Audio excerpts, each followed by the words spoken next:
ظاہر الرواية نادر الرواية ونوازل. ظاہر روایت کی 6 کتابیں، نوادرات میں کیا جس طرح جرجانیات، روحانیات، رختیات وغیرہ، اور پھر فتاوی، اور پھر متقدمین اور متاخرین سے کون مراد، وہ سلف خلف وغیرہ، یہ سارا کچھ ہوا تھا. آج ہم پڑھیں گے عندہ اور عنہ کی جو اصطلاح اصول فقہ میں استعمال ہوتا ہے فقہ میں، وہ عندہ اس پر دلالت کرتا ہے کہ یہ قول امام ابو حنیفہ کا مذہب ہے، اور عنہ سے مراد یہ ہوتا ہے کہ یہ ان کا مذہب نہیں، البتہ ان سے ایک روایت ہے. یہ تو آسان ہے نا. عندہ کا مذہب کا عبارت اصطلاح اس وقت استعمال کیا کہ عندہ یعنی امام ابو حنیفہ کی نزدیک، اور عنہ کا مطلب کہ یہ ان سے ایک روایت لی گئی ہے. تو یہ اصطلاحات وہاں پر یہ استعمال وہ ہوتے ہیں.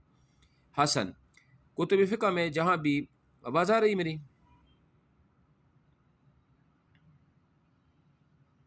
Hello hello